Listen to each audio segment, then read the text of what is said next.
భారతదేశ ఇంధన రంగంలో నయారా ఎనర్జీకి ఒక ప్రత్యేక స్థానం ఉంది. ఎందుకంటే దేశంలో రెండో అతిపెద్ద రిఫైనరీ వారికే సొంతం. కానీ ఈ కంపెనీ వెనుక ఉన్న అసలు కథ అంతర్జాతీయ రాజకీయాల వరకు వెళ్లిపోతుందని చెప్తే మీరు నమ్ముతారా?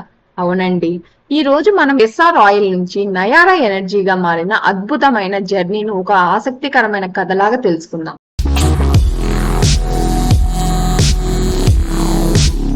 ఎస్ఆర్ గ్రూప్ కేవలం పెట్రోలియం రంగంలోనే కాకుండా మొదటగా నిర్మాణ రంగంలో తన ప్రస్థానాన్ని మొదలుపెట్టింది. దీనిని శశి మరియు రవి రుయా అనే సోదరులు 1969లో స్థాపించారు.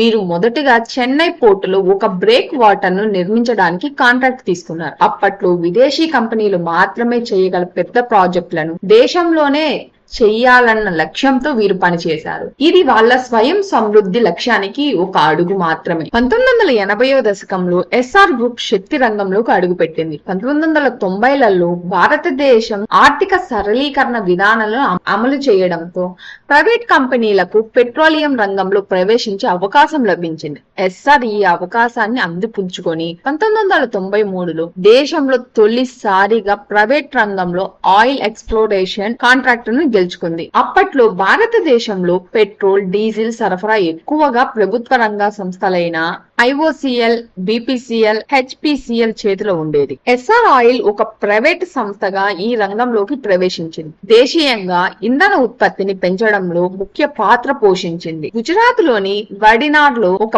భారీ రిఫైనరీని నిర్మించడం ఎస్ఆర్ యొక్క అతి పెద్ద విజయం. ఈ రిఫైనరీ రోజుకు 4 లక్షల బ్యారెల్స్ ఉత్పత్తి సామర్థ్యంతో భారతదేశంలో రెండో అతిపెద్ద సింగిల్ లొకేషన్ రిఫైనర్ గా నిలిచింది. ఈ రిఫైనరీ వల్ల దేశీయంగా పెట్రోలియం ఉత్పత్తుల లభ్యత పెరిగింది. దీంతో భారతదేశం ముడి చమురు దిగుమతులపై ఆధారపడడం కొంత తగ్గింది. ఇది దేశ ఆర్థిక వ్యవస్థకు చాలా ముఖ్యమైనది. ఎస్ఆర్ తన రిఫైనరీ ఉత్పత్తులను విక్రయించడానికి దేశవ్యాప్తంగా పెట్రోల్ బంకులను ఏర్పాటు చేసింది. ఈ నెట్వర్క్ ప్రభుత్వ సంస్థలకు గట్టి పోటీనిచ్చింది, వినియోగదారులకు కొత్త ఎంపికను అందించింది. ఈ విధంగా ఎస్ఆర్ ఆయిల్ ఒక ప్రైవేట్ సంస్థగా ప్రారంభమై భారీ పెట్టుబడులు పెట్టి ప్రభుత్వ రంగ సంస్థలకు పోటీగా ఎదిగింది. దీని ద్వారా భారతదేశం పెట్రోలియం రంగంలో విదేశాలపై ఆధారపడే పరిస్థితిని తగ్గించడంలో గణనీయమైన పాత్ర పోషించింది. ఎస్ఆర్ ఆయిల్ సంస్థకు ఒక పెద్ద కళ ఉండేది. అది గుజరాత్ లోని వడినాడ్ దగ్గర ఒక భారీ చమురు రిఫైనరీని నిర్మించడం. ఆ కళను వారు నిజం చేశారు కూడా. ఈ రిఫైనరీ సామర్థ్యం రోజుకు 4 లక్షల బ్యారెల్స్, అంటే సంవత్సరానికి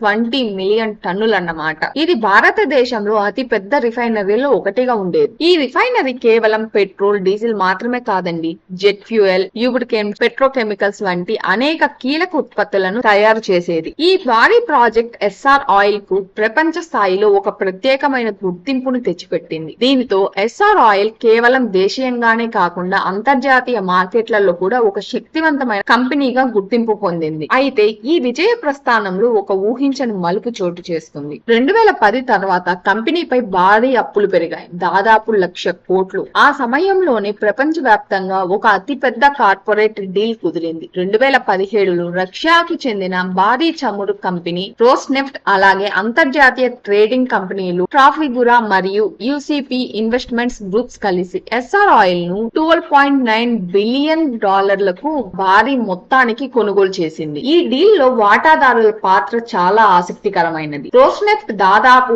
49.13% షేర్స్ ను పొందగా ట్రాఫిగురా, యూసీపీ కలిపి మరో 49.13 షేర్స్ ని సొంతం చేసుకుంది. దీంతో ఎస్ఆర్ ఆయిల్ అనే పేరును కాస్త నయారా ఎనర్జీగా మార్చారు. నయార్ అంటే న్యూ ఎరా లేదా కొత్త శకం అని అర్థం. ఈ పేరు మార్పుతో కంపెనీ ఒక కొత్త ప్రయాణాన్ని ప్రారంభించింది.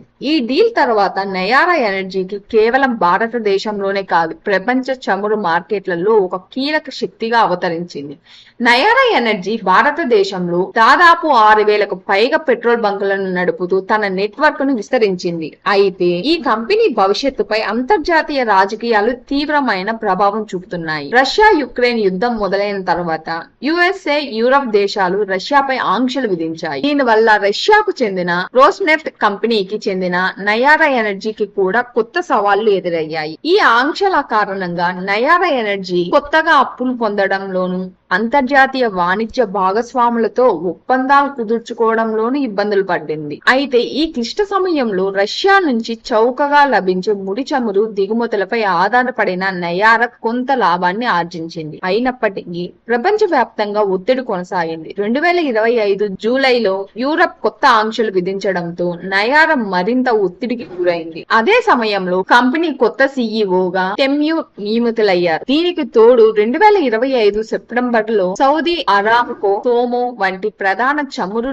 సరఫరాల సంస్థలు నయారాకు ముడి చమురును సరఫరాను నిలిపివేశాయి. దీంతో కంపెనీ భవిష్యత్తు పూర్తిగా అంతర్జాతీయ రాజకీయాల మార్పుపై ఆధారపడి ఉంది. భవిష్యత్తులో పెట్రోకెమికల్స్ రంగంలో భారీగా పెట్టుబడులు పెట్టాలని నయారా లక్ష్యంగా పెట్టుకుంది. గుజరాత్ లో వడినాడ్ రిఫైనరీ పక్కన 6,000 కోట్ల రూపాయలతో ఒక భారీ పెట్రోకెమికల్ కాంప్లెక్స్ ని నిర్మించడానికి కూడా ప్రణాళికలు ఉన్నాయి. మొత్తంగా ఎస్ఆర్ ఆయిల్ నుంచి నయారా ఎనర్జీగా మారిన ప్రయాణం ఒక అద్భుతమైన కార్పొరేట్ కథ. ఒక చిన్న కంపెనీగా మొదలై భారీ రిఫైనరీని నిర్మించి అంతర్జాతీయ పెట్టుబడిదారుల చేతుల్లోకి వెళ్లి ఇప్పుడు ప్రపంచ రాజకీయాలలో ఒక భాగమైపోయింది. భవిష్యత్తులో పెట్రోకెమికల్స్ రంగంలో నయారా మరింత వృద్ధి సాధించవచ్చు. కానీ రష్యా, పాశ్చాత్య దేశాల మధ్య రాజకీయ సమస్యలు దాని ప్రగతిని ఎంతవరకు అడ్డుకుంటాయో వేచి చూడాలి. ఈ ఆసక్తికరమైన కథ మీకు నచ్చిందని ఆశిస్తున్నాను. మీరు ఎప్పుడైనా నయారా బంకులో పెట్రోల్ కొట్టించారా? మీ అనుభవాన్ని కమెంట్స్ లో తెలియజేయండి. చివరి వరకు చూసినందుకు ధన్యవాదాలు. ఈ వీడియోపై మీ అభిప్రాయాన్ని కమెంట్ రూపంలో తెలియజేయండి. మరిన్ని వీడియోస్ కోసం దినకర్ టాక్స్ ని సబ్స్క్రైబ్ చేసుకోండి.